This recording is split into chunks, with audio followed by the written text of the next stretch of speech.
నేతకాని వెంకటేష్,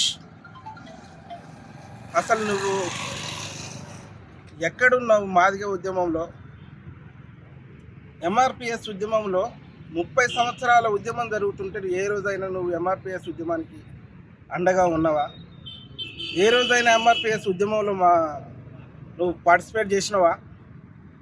ఏ రోజైనా ఎంఆర్పిఎస్ విద్యార్థులకు నువ్వు అండగా ఉన్నావా?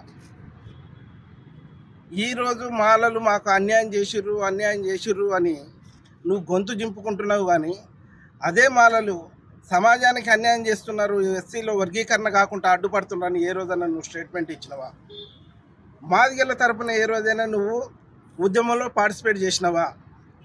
ఖబర్దార్ వెంకటేష్ నేత, మాదిగలకు మాకు మధ్య గొడవలు పెట్టాలని చూస్తే అంగిలాగు ఊడదీసి బట్టలు ఊడదీసి ఉస్మానియా యూనివర్సిటీలు నిన్ను ఎక్కడ దొరికితే అక్కడ తంతరని నేను హెచ్చరిస్తున్నా.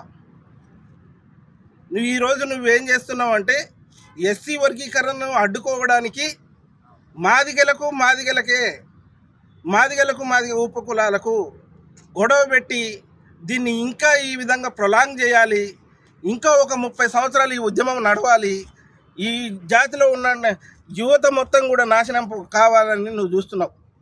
ఎస్సీ వర్గీకరణ ఫలాలు అందకుండా చేయాలని నువ్వు చూస్తున్నావు. కాబట్టి నువ్వు గనక ఈరోజు దళిత జాతిలో ఎక్కడైనా ఏ ఉద్యమంలో అయినా పార్టిసిపేట్ చేసినావా? నీకు ఆ చరిత్ర ఉన్నదా? నువ్వు ఎక్కడ గతంలో ఏడ పని చేసినావు? రాజ్యాంగాన్ని వ్యతిరేకించి రాజ్యాంగాన్ని మారుస్తున్న కేసీఆర్ తరపు నుండి నువ్వు మాట్లాడిన వ్యక్తివి. నువ్వు రాజ్యాంగాన్ని మారుస్తాడు కేసీఆర్, బరాబర్గా దేశ నేత అవుతాడని మాట్లాడి రాజ్యాంగాన్ని మారుస్తాం అని మాట్లాడిన వ్యక్తివి. ఈరోజు నువ్వు రాజ్యాంగ హక్కుల గురించి మాట్లాడతావా? దళితుల హక్కుల గురించి మాట్లాడేది ఉందా? మంత్రి దామోదర రాజనరసింహ గారిపై చేసిన వ్యాఖ్యలను నువ్వు బహిరంగ క్షమాపణ చెప్పకపోతే నీకు ఎక్కడ నువ్వు ఏ మీటింగ్లో ఒప్పించినా కూడా ఉస్మానియా యూనివర్సిటీలుగా నీకు దాడి చేస్తాం. మేము నీకు బట్టలు తీసి నడి రోడ్డు మీద గాడిద పైన ఊరేగిస్తామని హెచ్చరిస్తున్నాం. అసలు నీ చరిత్ర ఏంది? నువ్వు సామాజిక ఉద్యమంలో ఎక్కడ పార్టిసిపేట్ చేసినావు?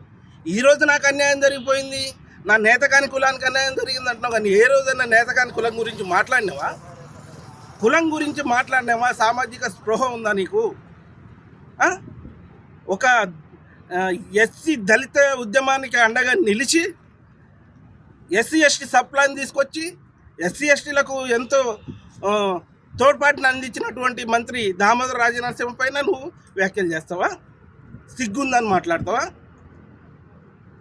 నువ్వు అనుకుంటున్నావు మాదిగలంతా ఏకమై ఈరోజు నువ్వు వర్గీకరణ ఆపాలని చూస్తున్నావు. నీ ఒళ్ళు మొత్తం చింతపండి చేస్తారు. బహిరంగంగా నువ్వు